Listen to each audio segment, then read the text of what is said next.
kaibigan, kalyabi, mayroon ka bang problema?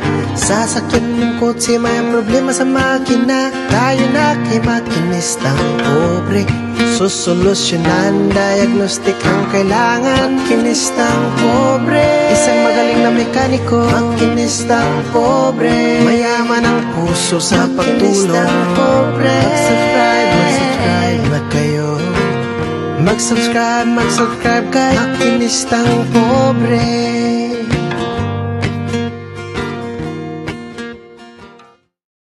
Isang magandang araw po sa ating lahat, lalong-lalo na po sa ating mga subscriber dyan, sa ating mga OFW sa mga panig ng mundo. Magandang araw po sa ating lahat. So, teka lang po, medyo malabo ang aking camera pala. O ha, yan. So, kahit na malinaw yung camera ko, pangit pa rin pala ako. Ayan. So mga kalyabe, meron po pala tayo dito ngayong dumating na isa sa ating solid supporter. So mayroon po siyang hinanaing about sa kanyang aircon. At yung kanyang aircon ay ano po ba yung naging dahilan nito at bakit nawalan siya ng lamig at umingay ang kanyang compressor. So tara na't ating talakayin dito sa ating vlog na ito. Ayan, sa ngayong araw. So ito po ay Suzuki Ertiga na sasakyan. So ito po ay ipapakita ko sa inyo kung ano ang mga pwedeng maging dahilan kung bakit nawawala yung ating lamig at kung bakit nag-high pressure yung ating compressor. Alright, so tara and let's go.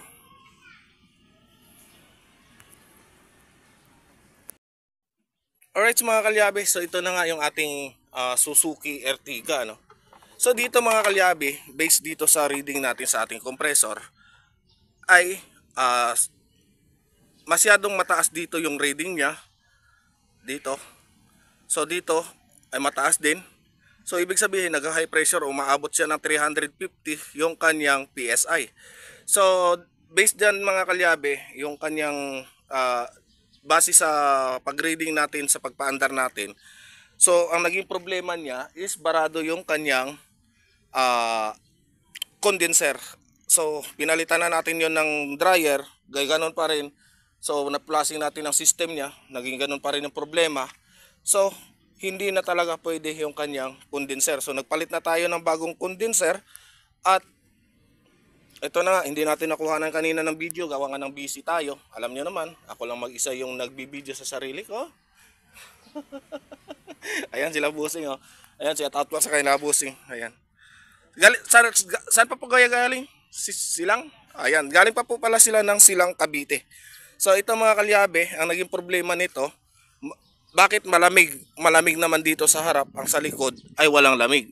So dito natin i-explain sa inyo kung ano ang magiging pwedeng dahilan. So maaaring naging barado ang expansion valve ng kanyang evaporator dito sa likod. Kasi dual aircon po ito mga kalyabe.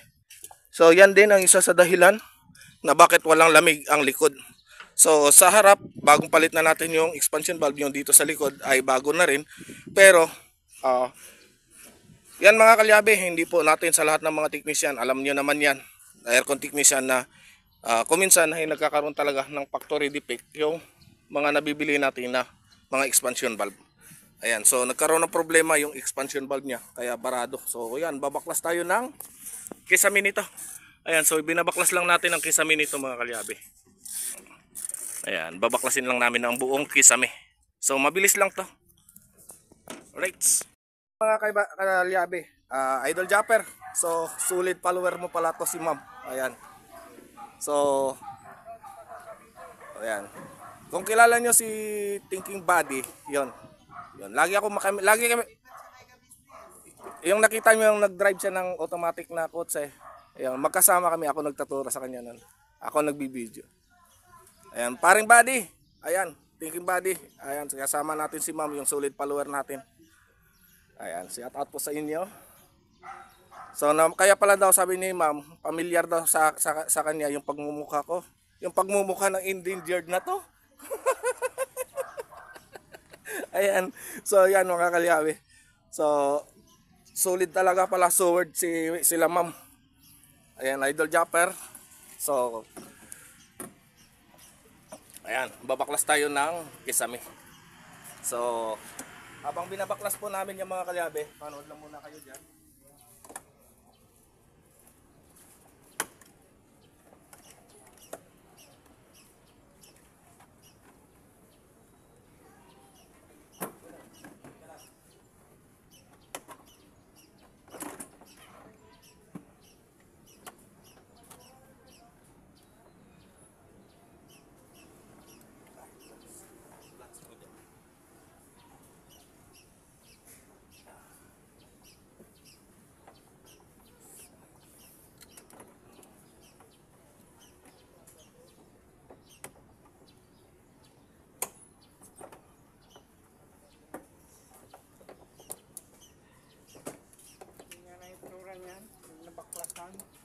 Oo, baklas lahat to. Dashboard dito. Kesa may na to baklas.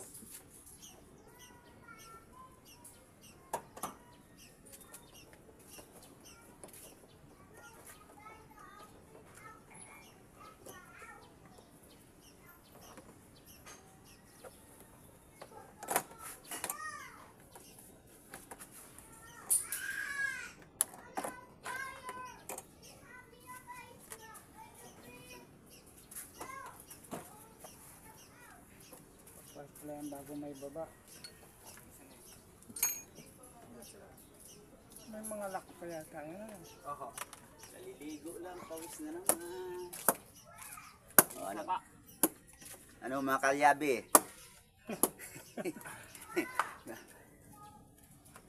Baklas muna ako kesa may. Kitang- Sisirain ko muna sasakyan nilang busing. Kitang-kita kayong dalawa rito. Ayan, so ito mga kalyabe, kailangan natin baklasin to. Kasi nakalock po yan dito sa kanyang evaporator. Ayan. Tapos dito. Uy! Excuse me po. Nagka-clip lang pala yan. Lumos. Oo. Paano lang? Naliligo lang, pawis na naman. Dito. Kaya nga ako hindi naligo muna eh. Pagpapawisan din ako eh. Oo, ang init eh.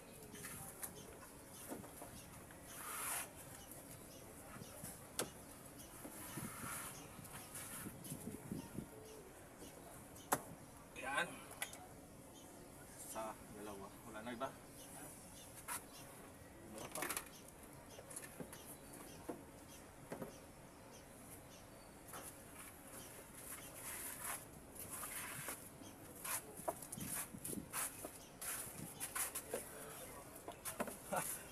Ayan mga kalyabe, may gold na ako. Oh.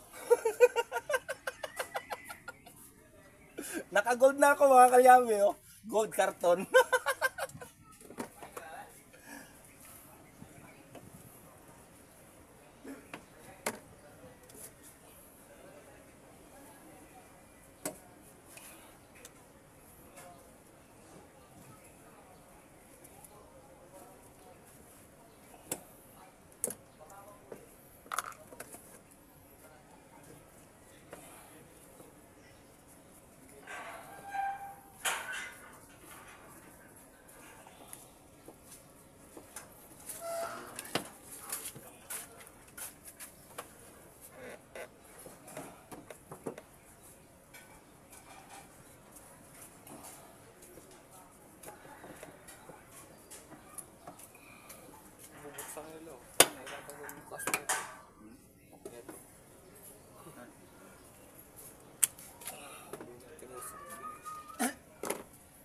Ayan, so baklas na yung ating kisame.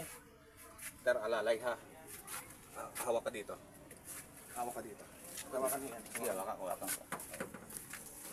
Sahod ka mamaya. Yun, makalyabe. Doon. Sa kabila. Mababali yan. Sa kabila. Oo, doon ka tiro. Kabila ka rin tiro. Doon. Doon. Oo. Sige na, okay na yan. Yan. Oo. Dito pupunta?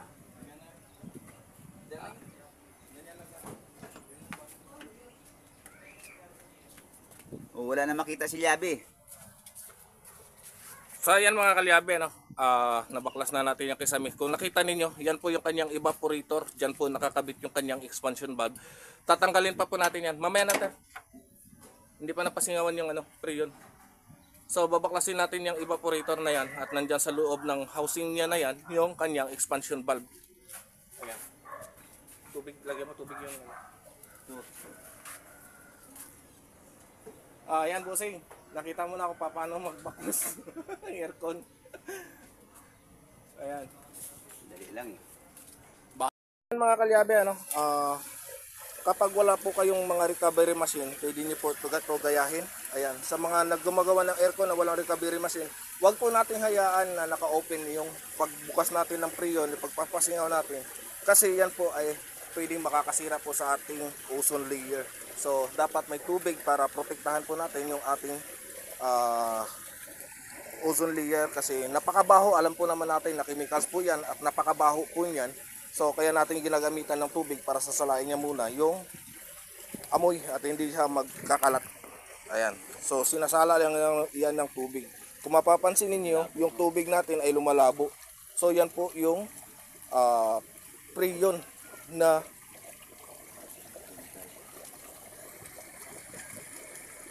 pwede pong makakasira at pwedeng makapagpasupukit po sa mga tao. Ayan. Kapag once na may leak po yung ating aircon at may naamoy tayo na hindi ka nais-nais sa loob ng ating sasakyan, wag na po tayo mag-atubiling bukas ng bintana para maiwasan po natin yung pagkasupukit. So kung naalala ninyo, yung mag-asawa doon dati sa Las Piñas na namatay sa loob ng kanilang sasakyan, ay dahil po yun sa suffocation ng kanyang aircon. So hindi po basta-basta yung pag nasupukit kayo ng preyon. Ayan. So yan po, kasi ang evaporator po natin ay aluminum lang po yan. Huwag po natin sabihin aluminum yan, hindi kinakalawang, which is mali po ha. Lagi kong pinapaalala sa inyo na yung ating evaporator ay kinakalawang. At ang kulay puti na namumuti doon sa ating evaporator, yun po yung kanyang kalawang. Ayan. So tapos na po yung ating pagdi-drain, so pwede na po tayo magbaklas ulit dito. Ayan, magbabaklas na po tayo ng ating evaporator. Ayan.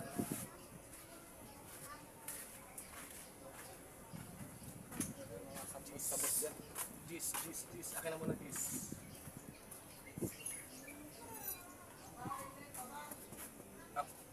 Teka lang ha.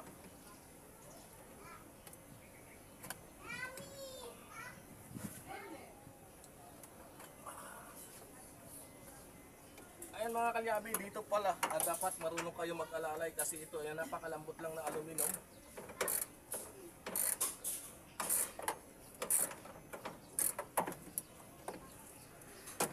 Ayan.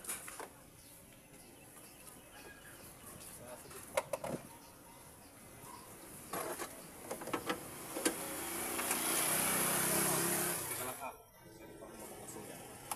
Dito ka.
ilalim.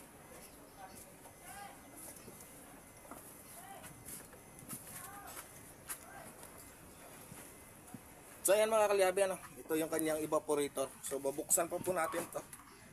Ayan, so nandito sa loob yung kanyang expansion valve.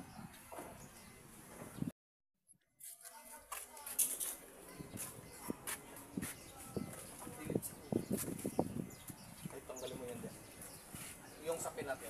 Ika, ayan mo rin. Ayan.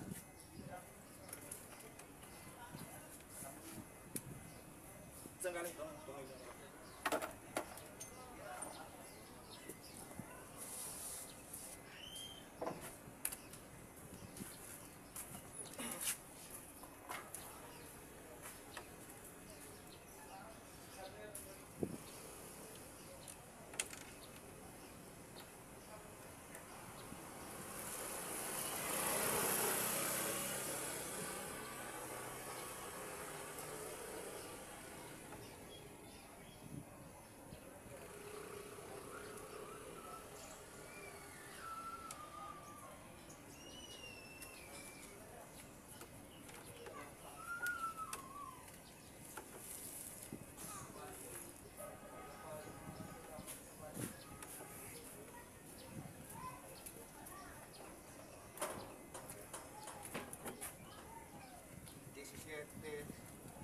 Ay, 19, 24, 12, 14.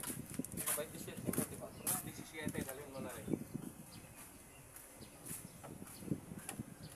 17, 24, 19, 12, 14.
Alright mga kalyabe, so ayan na nga sila Ma'am LB. Ayan, so okay na ang lamig ma'am. So ayan, at natapos na natin gawa yung kanilang Suzuki Ertiga. So yun mga kalyabe, ano, sana magkapagbigay po tayo ng kunting kaalaman po sa inyo dito about sa paggawa ng aircon. So yun lang kasi ang kanyang mga system configuration ng aircon. So kung hindi sa condenser, sa expansion valve, ayan, yan ang out note lang mga kalyabe. Pag nagbili po kayo ng compressor, siguraduhin po ninyo na meron siyang warranty. Kasi hindi po biro ang presyo ng inyong mga compressor. Ayan, so tapos na. At hanggang dito na lang muna yung ating vlog sa ngayong araw. So ayan, sa maraming salamat kila Ma'am LB. Ayan, Idol Japper, si Ma'am LB. That's so weird. Ayan. Ayan, so weird. Alright, so okay. So ayan na nga, at maraming salamat kila Ma'am LB. Ayan mga kalyabe, so tapos na yung kanilang air console. Pasensyahan nyo na, hindi natin nakuha ng full video. Alam naman ni Ma'am LB kung gaano kahirap kasi ako lang mag-isa. Ayan. So ayan. So maraming salamat po sa kanila. Bye-bye! Bye! Makinistang pobre. Para sa ito, bye. Kaibigan, kayabi, meron ka bang problema? Sasakyan mong kotse, may problema sa makina. Tayo na kay makinista, pobre, susolusyonan. Diagnostic ang kailangan, makinista, pobre. Isang magaling na mekaniko, makinista, pobre. Mayaman ang puso sa pagtulong, pobre. Makinista, pobre. Mag-subscribe na kayo. God bless, bye. Ingat.